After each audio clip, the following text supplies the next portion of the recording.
157 is where I did 158. I said, okay, a tree. I like a tree. That's how I learned this, and I'm more comfy with that. It's my fallback. So let's keep going here. We said pause here, finish off lesson 4, and then I said also 3, 2, and 1, and I'll take questions from some of those too. Example 3, in a game of field hockey, the probability that the Dinos score a goal from any short corner is 1 out of 8. In the first half, they're given 2 penalty corners, corner 1 and corner 2. Use a tree. Okay, how many corner kicks are they getting? How many branches, sorry, not how many branches, how many levels will there be in my tree? 1, 2. It's going to end up being a total of 4 branches by the time I get done. So I'm going to have this. The first kick, you can score a goal on the first or not. That's where that first 2 branches come from, Oscar. You score or miss? I don't think there's any other possibilities, are there? Then, on the second kick, you can score or miss, score or miss.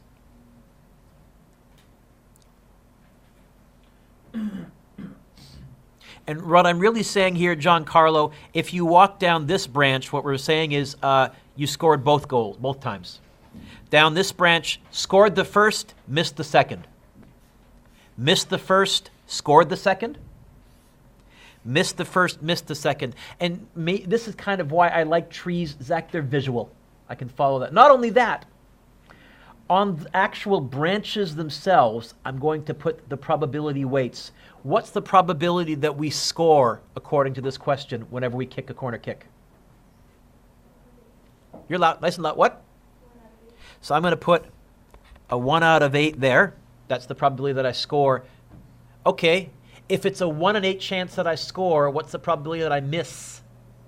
Do the math.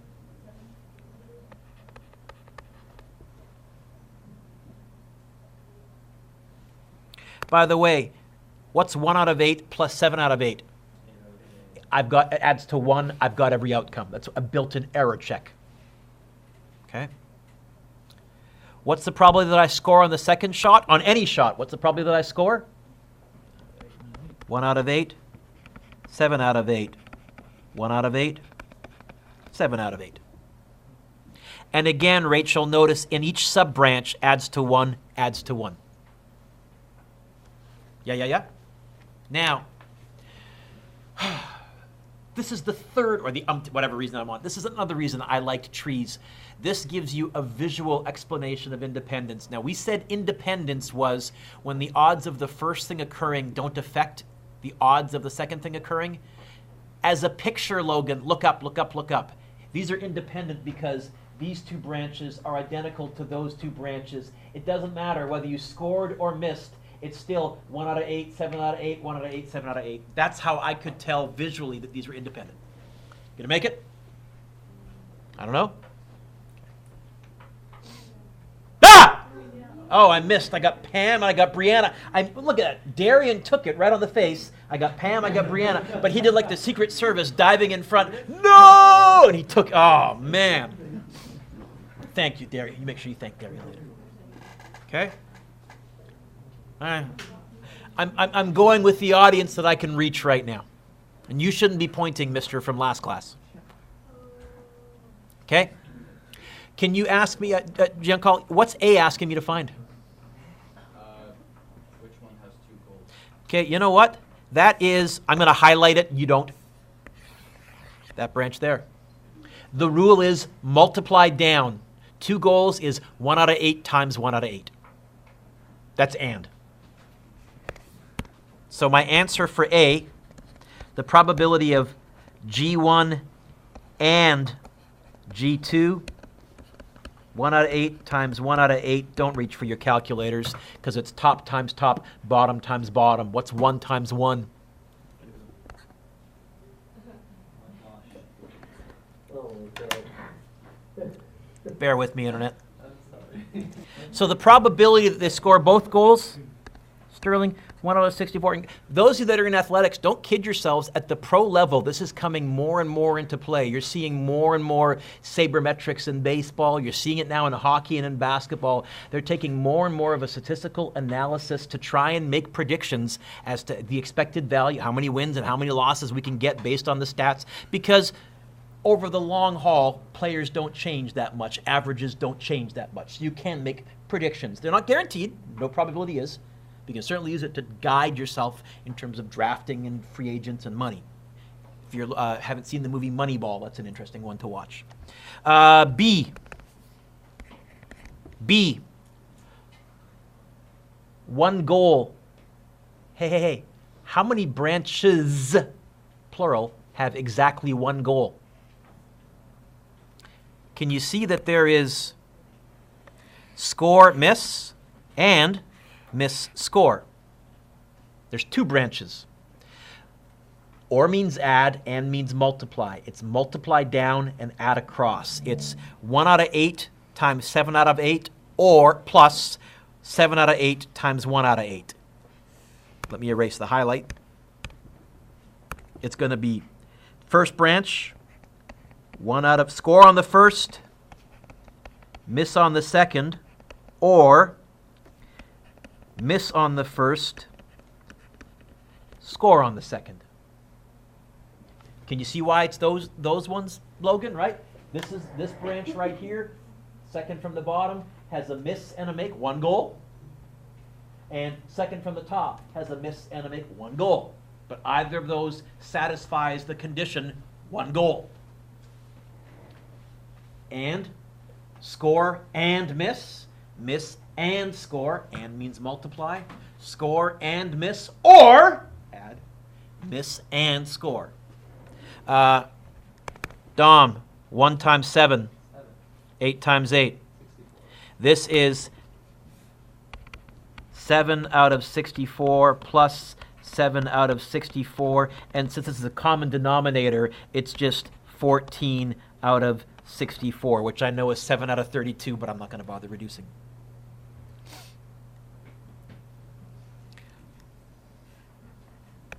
C. At least 1 goal. Look at those branches. Which of them have at least 1 goal? 3 of them. Right? This or that. Multiply down the, sorry, for you guys it says multiply down the branches, add across. It's going to be 1 out of 8 and score first and score second time, or score first and miss second time, or miss first, score second time. Each of these is going to be over 64. No calculator, Dom. Can you see, since they're all over 64, it's going to be 1 plus 7 plus 7 when you multiply top times top, plus top times top, plus top times top. That's assuming 1 times 1 is 1. Okay? I think it ends up being 15 out of 64.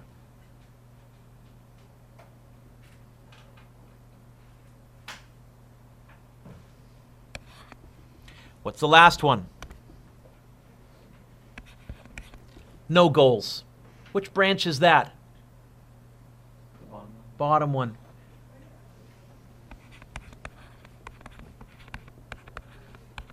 Redeem yourself, Dom. 7 out of 8 times 7 out of 8 in your head. 7 times 7? 49. Over. By the way, can you see another way I could have got that 49 out of 64 without actually looking at the branch? No goals is the complement of at least 1. You either score at least 1 or you score none. You could have gone 64 with 64 minus 15 out of 64, just like a deck of cards. That's a treat. Turn the page. These were independent events, but trees work nice for dependent events. So I kind of like this question. I used to say I like this question, I like this question, I like this question. Back when I taught it my tree diagram manner, I may like this. I'm really not quite sure how we're going to end up at the end of this and how comfortable we're going to feel. So I'm going to give you a maybe. I'll give you more specifics as we get closer. Cheryl is trying to show John how to solve problems based on the following info. So one of the places we can use probability math is in industry. As a matter of fact, in the 1950s and early 60s, there was a mathematician from the US, and he was a specialist in probabilities, and he went to the big 3 car companies in the US, Ford and GM and American Motors at that time. He said, look, I can give you mathematical ways so that you don't have to change anything in your factory floor, but Chelsea, I can increase the probability that you catch defects before they get out to the public. They weren't interested. Ford rejected him. GM rejected him. American Motors rejected him. So he went to Japan, and he pitched the idea to Toyota and Nissan, which back then was called Datsun, and Honda. And they, oh, we'll do that. And so for the longest time, Japanese cars were made better, not because they were made better in the factory. They were better at catching stuff before it went out. It was purely mathematical. Also transformed Japan's economy. Affected you guys, because there's still a reason why imports are more expensive than domestics. Only in about the past 10 years have the North American companies clued in. So here's what it says. 2 machines, this is some of the math that he pitched. A1 and A2 produce all the bottles made in the factory. The percentage of broken bottles produced by these machines are 5% and 8%. So A1 breaks 5%, 95% are good. A2 breaks 8%, 92% are good. Oh, and I guess A1 is a faster machine. It produces 60% of the output. Cheryl suggests the following strategy. Introduce symbols, write the probabilities, set up a tree diagram. So, okay. Here's what we have. A1, probability the machine is from A1. You know what? 60%, right? Yeah? Okay, using that knowledge, what's the probability that it's from A2? 40%. Okay. What's 0.05? Well, 0.05 is it's broken given that it came from which machine? Which machine breaks them at a rate of 5%? A1 or A2? This is the probability of B given A1. This next one is the probability of B given A2.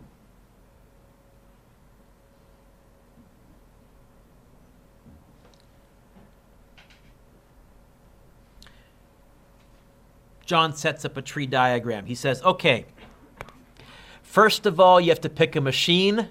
Then you decide whether it's broken or not. Let me say that again, Brianna. Pick a machine, A1 or A2. Hey, what's the probability that we're from A1? 0.6. What's the probability that we're from A2? 0.4. Now, let's suppose we are from A1. We can either be broken or not broken. See it? What's the probability that we're broken? 0.05. 5%. What's the probability that we're not broken? 95%.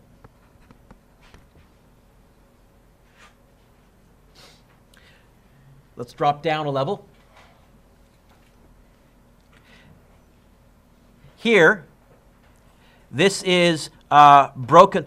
This is the probability that we're broken given that it's A2, which is Gesundheit, 0.08.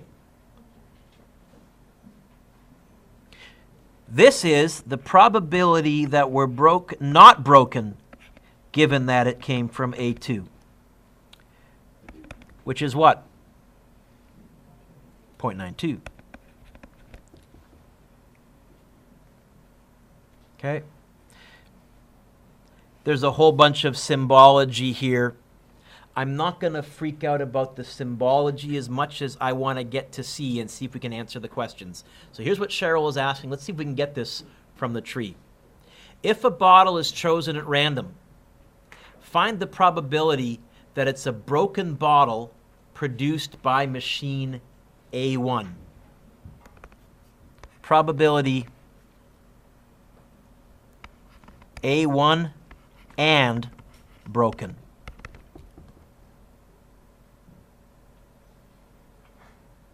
Okay? They're not telling me that I know it came from A1.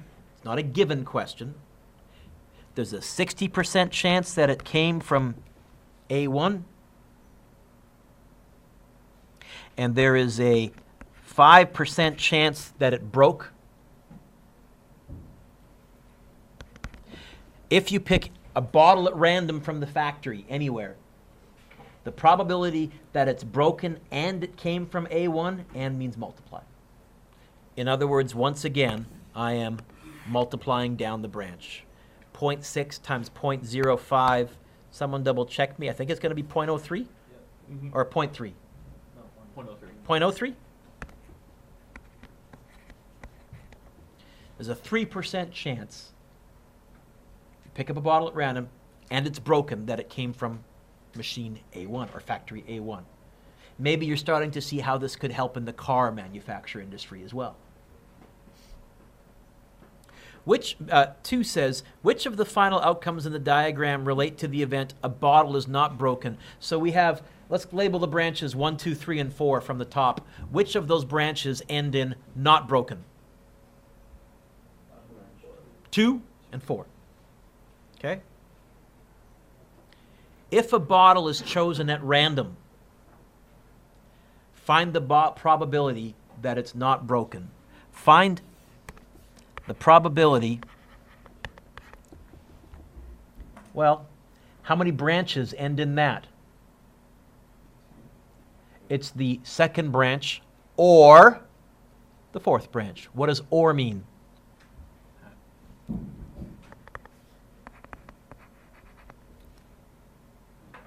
Walk down the second branch. 0.6 times 0.95, that's not broken. Or walk down the fourth branch. 0.4 times 0.92, that's not broken. On average, if this plant, if we go to where the storage location is, we start picking up bottles at random, what are the odds that it's not broken? What's the probability that it's not broken?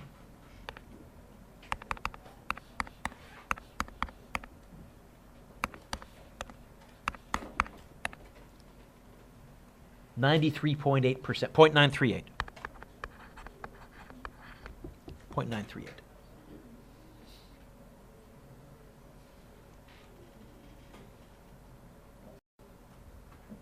Turn the page. This is the last one, right? Right? Yeah, okay.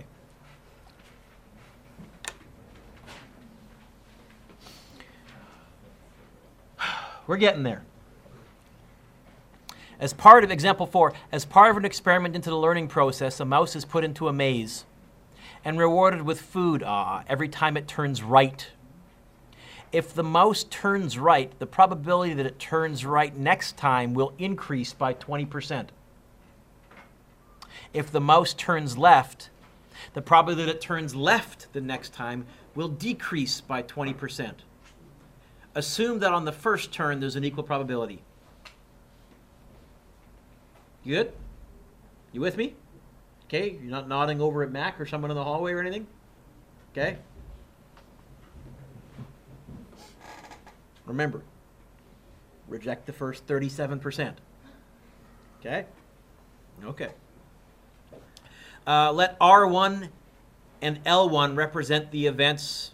The first turn is to the right and the first turn is to the left. What does A mean? What's meant by the event R2 vertical line R1? I'll give you a hint. The letter R stands for right turn. The probability of the right turn if... Given that he turns right for the first turn. That's 2 right turns in a row. Yeah. Turned right the first time, turned right the second time. Okay. Determine as an exact decimal the probability of each event. Okay. Did they want me to draw a tree? Yeah. Down here, here's a tree. Ready? We can turn left or right. Okay with that? And on the first time, what are the probability we go left or right? It says the very first turn, it's 50-50, so 0.5, 0.5. You guys are looking tired. I know it's been a long class. We've got to butch through it. Then we can go like this. L2, R2, L2, R2. You can turn left or right the second time. You okay with that, Jake? Now the key idea is it says what? If he turns right, because we reward him with food for turning right, that increases the odds, the probability, that next time he'll turn right. What does it increase it by? What does the question say? It increases it by what percent? 20%. So the probability that he turns right a second time is going to be 0.7, 50% plus 20. By the way, what's the probability he turns left a second time? Think about it. 0.3. Complement. In the upper branch, the mouse went left and didn't get the food. What does it say then? It says, if he turns left the next time, the probability that he turns right, if the mouse turns left, the probability that it turns left the next time is decreased by 20% because it didn't get any food and it's curious and looking for food. So it turned left, I guess, 0.3, 0.7. Okay. Now they've cooked these numbers. To me, actually, Brianna, I think in real life, rewarded by food increases. I think it'd be like a 30% chance of continuing to go that way. And not getting any food, I think it'd still be closer to 50-50. But that's okay. Here's our tree. So let's read what it says. It says, determine as an exact decimal the probability of each event. The first turn is to the right. Look at the tree. What's the probability that the first turn is to the right? 0.5. Probability of R1. Probability of L1, 0.5. What's the probability of R2, second turn is to the right, given R1? So go down R1, turn right again. What did we put on that branch?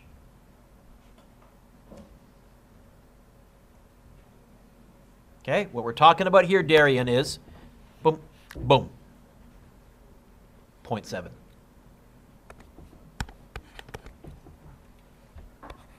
What's the probability of L2, second turn is to the left, given that the first turn is to the left?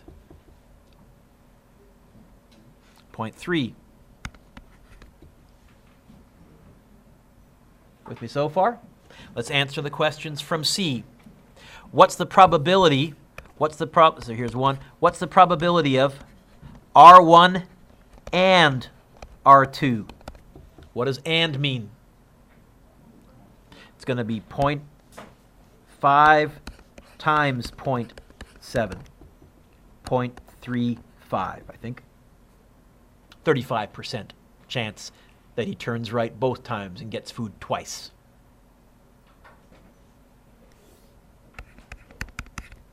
What's the probability that they're both to the left? That's the probability of L1 and L2. And again, remember, Hannah, the textbook uses the intersection symbol for and. Well, L1, 0.5.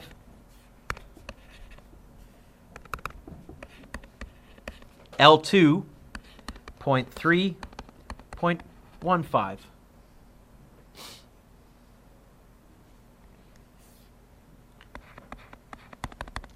What's the probability they're different?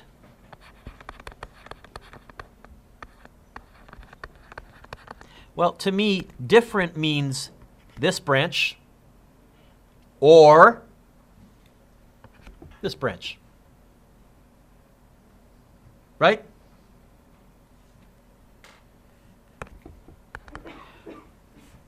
This branch or this branch. 0.5 times 0.7, multiply down, or 0.5 times 0.3.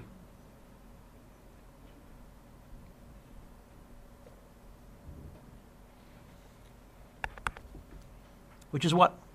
0.5, I think, if I'm doing the math right.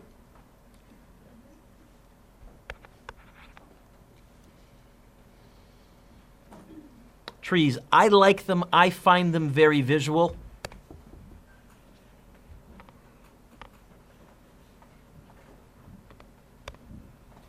I find them very visual. And this is how I used to teach all of this without formulas. I may spend a couple extra lessons on this because I think this is a better way to approach things. So I may pick up with this on Monday with some more. But for now, using a table, see if you can try number one.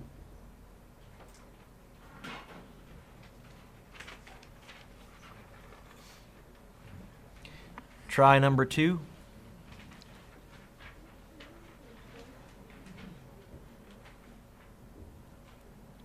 Try number three.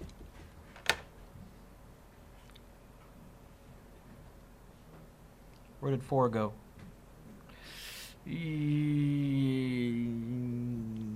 Oh, sure. That's not too bad, actually. 4 is okay.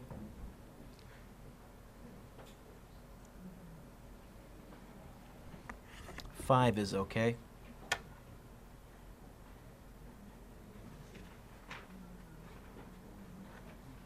And 6. I'm going to pause there. I'm going to assign more next week.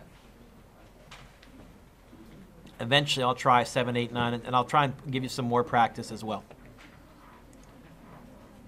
Haven't given you a take-home quiz yet. I have one prepared, but I'm worried you would do poorly on it, so I'm going to just pause temporarily.